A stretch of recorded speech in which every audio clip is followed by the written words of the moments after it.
Jésus était en train d'exercer son ministère parmi les foules.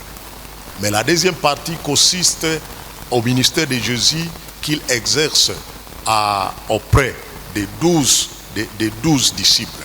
Donc, si nous lisons du 1er jusqu'au 12e verset, vous allez voir que le ministère de Jésus, c'est un ministère public. Il est en train d'exercer son ministère parmi les foules. Mais quand nous voyons à partir du 13e chapitre jusqu'au 17e chapitre, Jésus il se concentre auprès de ses 12 disciples. Parce qu'il était en train de communiquer à ses disciples les dernières paroles. Et parmi les paroles que Jésus a communiquées, il était en train d'appeler ses disciples à s'aimer les uns les autres. Parmi les dernières paroles que Jésus a communiquées dans les chapitres qui suivent ici, il était en train de leur parler de la venue du Saint-Esprit quand il serait déjà parti. Et parmi les paroles que Jésus a communiquées à son peuple, à ses disciples, il leur a même préparé de la souffrance qu'ils vont commettre et qu'ils vont connaître dans la vie. Parce que si vous lisez le chapitre 16, verset 33, vous allez voir que Jésus, il est en train de montrer à ses disciples qu'à un certain moment, ils seront persécutés. Mais il faut qu'ils sachent que lui, il a été vainqueur. Et au 17e chapitre, c'est là où Jésus est en train de prier pour ses disciples en prononçant une prière que nous appelons la prière sacerdotale. Il a prié pour ses disciples. Donc, les 4 chapitres ici, 5 chapitres ici, Jésus était en train de préparer vraiment à ses disciples pour sa séparation. Mais ici, là où nous venons de lire au 13e chapitre, il faut savoir que Jésus a fait ceci, c'était avant la fête de Pâques. Et Jésus, il savait que déjà son temps de quitter sur cette terre était proche, était arrivé. C'est alors il profite. Avant la fête de Pâques, Jésus, il a encore une fois témoigné son amour aux disciples. Il a témoigné son amour aux siens avant de le quitter. Et c'est ce que nous trouvons au premier verset. Et la Bible dit, sachant que son heure était venue de penser de ce monde au Père et a aimé les cieux qui étaient dans le monde, mis les combles à son amour pour eux. Ici, Jésus, il a mis les combles. Il a fait les plaies amour pour les cieux. Et je vais revenir encore là et peu après. Mais l'acte que Jésus pose ici, dans le contexte ici, c'était de laver les pieds de ses disciples. C'est ça, il a lavé les pieds de ses disciples. Et ensuite, vous devez savoir, Jésus n'a pas lavé les pieds de ses disciples seulement comme un geste de les laver, mais il voulait qu'à travers cet exemple-là, les disciples puissent imiter quelque chose de la part de Jésus qui est leur maître et qui est leur Seigneur. Alors, la première chose que nous voulons épingler dans ce passage ici, c'est connaître quelle était la motivation du service de Jésus. Pourquoi Jésus a-t-il lavé les pieds de ses disciples? À travers de ce passage ici, nous découvrons que Jean montre que c'était à cause de l'amour qu'il avait pour eux. Et là, je vais insister sur une chose, bien-aimée. Si nous voulons servir Dieu et si nous voulons servir les autres, nous devons baser notre service sur la qualité que je peux appeler l'amour. L'amour, c'est un sentiment. Et le vrai amour, ce n'est pas un amour superficiel, mais c'est un amour qui vient du cœur. Et l'amour de Dieu, c'est l'amour que nous appelons agapao, l'amour agapé. C'est l'amour que nous appelons l'amour désintéressé, l'amour qui ne vise pas d'intérêt. Et la Bible dit que Jésus a aimé ses disciples jusqu'à la plénitude de son amour. Jusqu'à il les aimant, la Bible dit, il mit les combles à son amour pour eux. Les hommes, il les a aimés, il a aimé aussi les femmes. Et cet amour-là a été un amour complet. Cet amour-là a été un amour total. Et ce qui m'étonne de l'amour de Christ ici, même celui qui devait les trahir, il était encore parmi les 12. Et Jésus, il n'a pas tenu de quelqu'un qu'il connaissait qu'ici, il y a Judas Iscariote qui devait les trahir. Mais il a continué à aimer les siens jusqu'à son amour.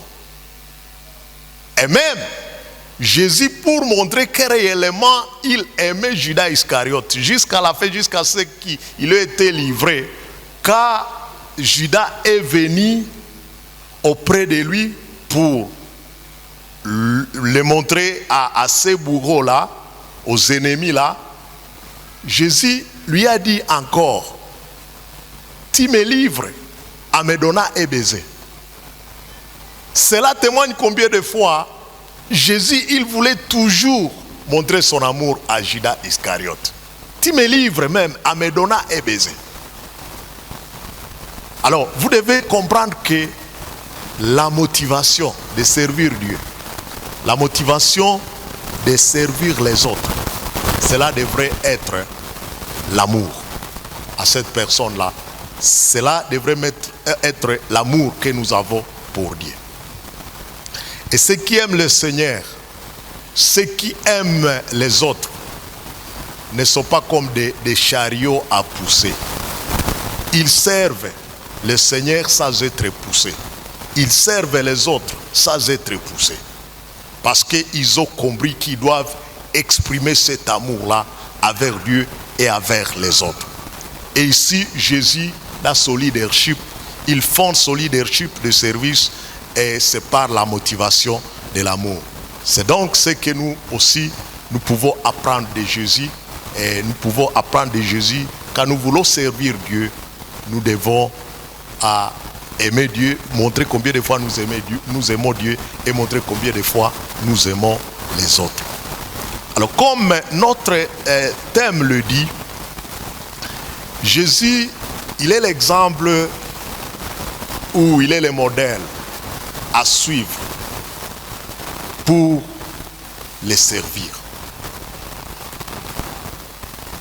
Dans le passage, la première chose que le passage nous montre ici est que Jésus, il est présenté comme le Seigneur, il est présenté comme le Maître. À Swahili, la version Swahili montre Jésus comme le Seigneur et montre Jésus comme l'enseignant, Mwalimu. Et la version française ici montre Jésus comme le Seigneur et comme le Maître. Et c'est ce que nous trouvons au 13e et 14e verset, là où la Bible nous dit ce qui suit. Vous m'appelez Maître et Seigneur, et vous dites bien, car je le suis. Si donc je vous ai lavé les pieds, moi le Seigneur et le Maître, vous devez aussi vous laver les pieds les uns les autres. Jésus, il est présenté comme le Seigneur et il est présenté comme le Maître. Les disciples, selon le passage ici, reconnaissent Jésus qu'il était le Seigneur. Ils reconnaissent que Jésus était le Maître. Et quand on appelle quelqu'un Seigneur, c'est-à-dire il a un pouvoir quelconque. Les femmes dans l'Ancien Testament appelaient leur mari Seigneur. Parce qu'ils, dans l'Ancien Testament, parce qu'elles savaient que c'est lui qui est le chef de la maison. C'est pourquoi Sarah n'avait pas honte d'appeler Abraham son Seigneur, mon Seigneur. Mais cela est rare dans notre société aujourd'hui. Mais là, c'était le langage de la Bible pour les femmes de l'Ancien Testament. Ils savaient que le mari, il était le Seigneur. Ils savaient que le mari avait le pouvoir sur tout le monde de la maison. Et comme je venais de dire, cela n'est pas le langage dans nos familles aujourd'hui, parce qu'il y a certaines familles où on peut avoir même l'équation renversée, où la femme voudrait être le langage de la Bible autrefois. Mais ici, le Seigneur ici, il avait une autorité, il avait un pouvoir. Et ici, Jésus, il est appelé aussi le maître. Un maître aussi, c'est celui qui domine. Il a aussi une autorité quelconque. Il gère, si nous prenons par exemple nos maîtres de l'école, il gère une classe, il gère les enfants. Et tous ces enfants qu'on peut trouver dans une classe à l'école, ils sont sous la direction, sous les guides, sous la domination de ces maîtres-là. Et ici, Jésus, il est présenté comme maître. Et comme je vous dis, dans la version Swahili, on utilise Mwalimu, on utilise l'enseignant. Donc Jésus, aussi nous pouvons prendre ce deuxième aspect des choses. Il était reconnu comme l'enseignant qui était excellent. Alors lui, étant que Seigneur, il a fait quelque chose qui ne correspondait pas à ce titre. C'est l'acte-là qu'il a fait, c'était de laver les pieds de ses disciples. Normalement, dans la culture juive, la personne qui devrait s'occuper de laver les pieds des gens qui venaient du dehors comme des visiteurs, c'était l'esclave. Quand il y a un visiteur qui arrive chez un maître, ça devrait être l'esclave qui devait s'occuper de cette fonction ici que Jésus a réalisée.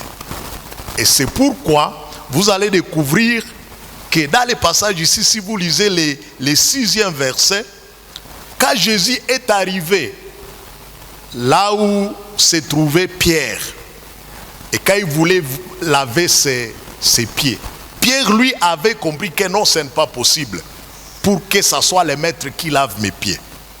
Si vous voyez ici, la Bible dit au 6e verset, il va donc à Simon Pierre, et Pierre lui dit, toi Seigneur, tu me laves les pieds. C'est une exclamation là-bas. Donc Pierre, lui, Simon Pierre avait compris que non, non, ce que vous êtes en train de faire, ça ne correspond pas à un maître, ça ne correspond pas à un Seigneur.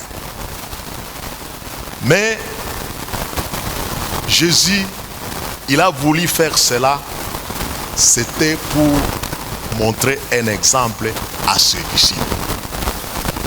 C'était pour leur montrer la manière dont les disciples devraient imiter pour servir les autres.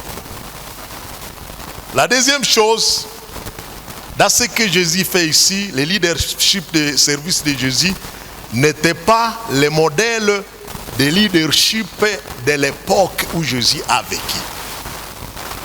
Là où nous avons lu en Marc chapitre 10, nous pouvons voir comment les leaders de cette époque-là régnaient sur le peuple.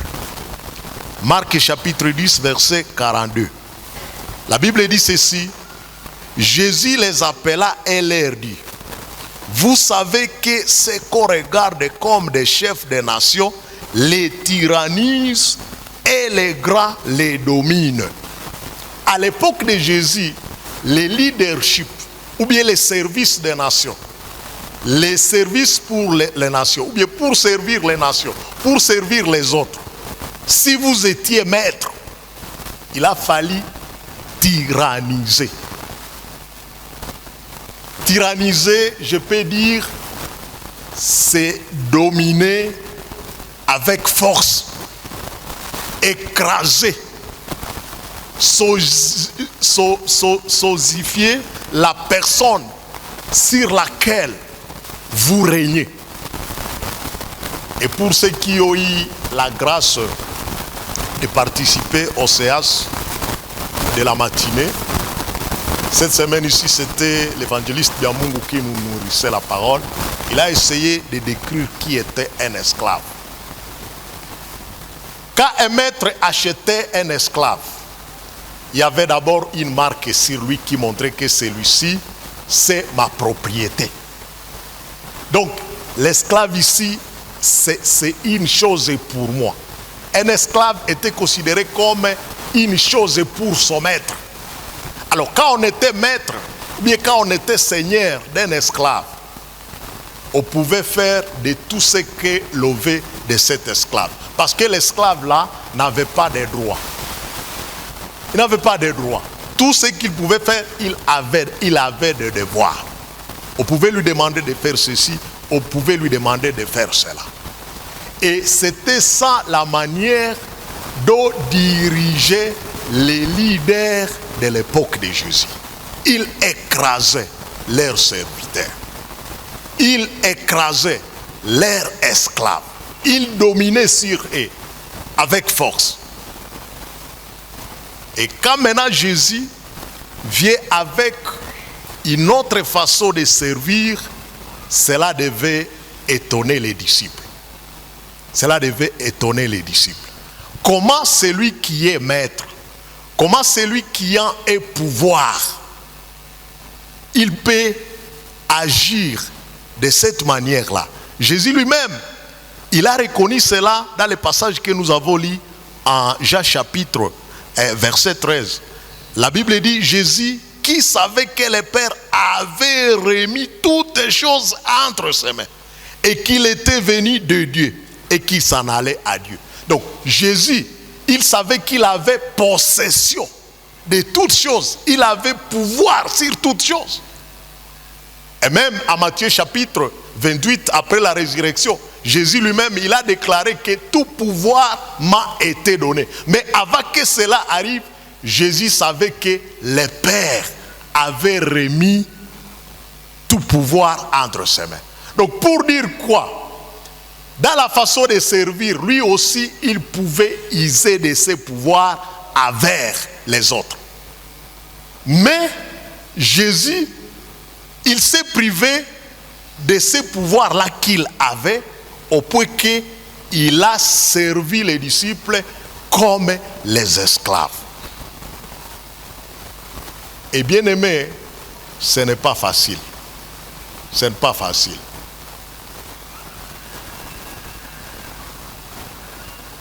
Je vous avais donné ici un exemple autrefois. C'était quand il y a un professeur de l'université qui me loge à Bunia et qui, un jour, il me dit qu'Akoule, il faut revenir vite de l'auditoire parce que nous allons partager au même moment les repas avec nos visiteurs qui vont nous arriver à 12 heures. Comme je vous disais, moi je m'attendais à des visiteurs de grands prix. Parce que quand ces visiteurs-là nous arrivent souvent, chez nous, on se prépare. Chaque famille ici, quand il a un visiteur de marque, même il y a des assiettes qui ne sont pas utilisées, qui sont sélectionnées pour recevoir ces visiteurs-là. Et moi-même, en tant qu'humain, j'étais en train de m'attendre à ces grands visiteurs-là. Mais ce qui m'avait ébloui, ce qui m'avait étonné dans la façon de servir de ces professeurs-là, ces visiteurs-là, c'était les jardiniers qu'il utilise chez lui. C'était les menuisiers qu'il a toujours utilisés pour ses chantiers. C'était les gens qui s'occupent de nettoyage, les bornes qui travaillent chez elles. C'était la catégorie de toutes ces personnes-là. Et en plus de cela, ce n'étaient pas des hommes dignes, parce qu'il y avait même les gens qui sont arrivés à cette fête-là déjà saoulés. Mais il les a supportés dans telles conditions. Et j'ai vu que cet homme-là, vraiment aussi, il aime servir tout le monde. Bien-aimé, quand on est maître, je vais utiliser, quand on est patron, n'ayez pas trop de rigueur pour vos serviteurs et servantes que vous pouvez, que vous pouvez utiliser. Et surtout si vous êtes chrétien, à cause de votre attitude de les traiter, ils peuvent être convertis pour les dieux que vous servez. Donc que le Seigneur nous aide à imiter cette manière de servir de Jésus-Christ. C'est vrai qu'il avait le pouvoir. Vous savez, quand on a le pouvoir sur quelqu'un, on peut faire de lui ce qu'on veut. Vous êtes serviteur, vous êtes un ouvrier de quelqu'un, ici à Ville de Butembo ou ailleurs, le patron il peut venir, il dit à partir de ce jour ici, votre travail est fini. Et beaucoup de gens dans la ville de Butembo ont eu de telles déceptions. Ils se marient tout en ayant l'espoir que j'ai le boulot. Mais le premier jour après le congé de 3 jours, votre patron vous appelle.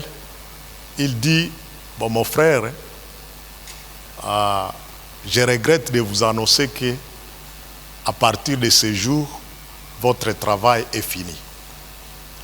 Il y a des gens qui ont eu de telles situations, qui ont vécu de telles situations ici dans la ville de Butembo. Imaginez-vous, si vous traitez comme ça quelqu'un de la sorte, mais vous n'allez pas donner un capital pour puisse aller continuer à vivre. C'est un mauvais traitement. C'est un mauvais traitement. Devant Dieu, c'est un mauvais traitement. Il ne vous a pas volé jusque-là, et puis vous lui dites, vous vous reposez pour les boulots, et puis vous ne donnez pas même, on appelle ça comment? Les décomptes. Vous lui ramenez avec une nouvelle femme. C'est comme ça que vous pouvez être un scandale aussi. Il va manquer, se marier, donc c'est la malédiction ou bien c'est la bénédiction? Or c'est la bénédiction. Alors bien aimés, nous devons imiter l'exemple de Christ. N'imitons pas les chefs qui tyrannisaient, qui faisaient, qui asservissaient leur peuple, qui dominait sur eux. Et bien aimé, l'action que Jésus pose ici à ses disciples avait une signification plus grande que laver les pieds. À partir de cet exemple ici, nous pouvons apprendre de Jésus que dans notre service, quand nous servons le Seigneur, nous devons éviter toutes sortes d'orgueil qui peut survenir. Peut-être l'orgueil peut survenir parce qu'il y a des exploits que vous avez faits et à tant qu'humain, vous pouvez commencer à vous enorgueillir.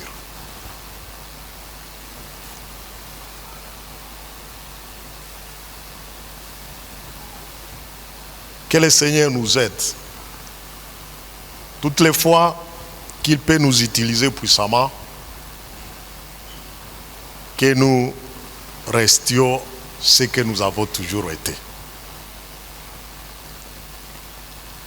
J'avais aimé quelque chose que le révérend avait partagé avec moi tout juste quand je revenais.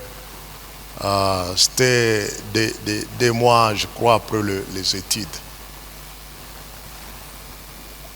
Il avait dit, quelquefois, le Seigneur, il peut nous cacher notre gloire pour que nous ne puissions pas nous enorgueillir. Et il s'est inspiré de l'exemple de Moïse. Moïse a fait une retraite de 40 jours et 40 nuits sur la montagne. Et quand il est descendu de la montagne, il était autre de ce qu'il était avant de monter à la montagne. Parce que Les peuples, quand ils voyaient Moïse, ils voyaient que sa face était en train de rayonner. Mais la Bible ne dit pas que Moïse voyait ce rayonnement. Mais c'était le peuple qui voyait que la figure de Moïse est en train de briller. Alors la conclusion avec le révérend pasteur Denis Kalipi était que quelquefois le Seigneur, il peut nous cacher la gloire dont nous sommes revêtus. Nous-mêmes, il nous cache cela, mais les autres peuvent voir cela. Et je crois que c'est ce que le Seigneur devrait faire pour tout et chacun de nous. Parce que ça peut arriver que vous voyez que vous êtes déjà capable de quelque chose, vous faites des exploits, mais cela peut devenir des chantages partout. Venez chez moi et vous serez guéris, venez chez moi et vous allez faire ceci, venez chez moi. Ça peut être chantage au point que vous pouvez maintenant prendre la gloire du Seigneur au point que vous puissiez donner la gloire au Seigneur. Alors que le Seigneur nous aide toutes les fois de ne pas tomber dans cette mauvaise habitude de l'orgueil. Mais aussi, à deuxième lieu, à travers cet exemple ici, Jésus, il a voulu enseigner à ses disciples que dans les services que nous faisons pour le Seigneur, nous devons mettre l'humilité avant toute chose. Nous devons servir le Seigneur avec toute humilité. Et là, c'est ce que Jésus fait. En se rabaissant au niveau d'un esclave, Jésus, il voulait montrer combien de fois dans la vie et même dans les services pour lui et pour les autres, il faut être simple. Et c'est ce que Jésus dit au 14e verset, au 15e verset. Il dit, car je vous ai donné un exemple, afin que vous fassiez comme je vous ai fait. Jésus, il est l'exemple. Et comme nous dit notre titre, notre sujet, Jésus, il est l'exemple. Il dit, comme je vous ai donné l'exemple, vous devez faire ce que moi, je vous ai fait. Et bien aimé, si nous sommes des disciples de Jésus, et si nous reconnaissons que Jésus est notre maître, il est notre Seigneur, et c'est lui le modèle que nous devons imiter. Nous devons imiter cela chez Christ. Si réellement nous avons cru en Jésus, et c'est lui qui est le maître, qui est le Seigneur de notre vie, nous devons imiter cette attitude-là d'humilité dans notre vie. Parce que cela caractérise le Seigneur. Et si nous lisons à Philippiens chapitre 2, si vous lisez du 1er jusqu'au 11e verset, la Bible nous demande à ce que nous puissions avoir les sentiments qui étaient à Christ. Lui qui était Dieu, il s'est rabaissé et il s'est fait comme un homme, il s'est fait comme un esclave.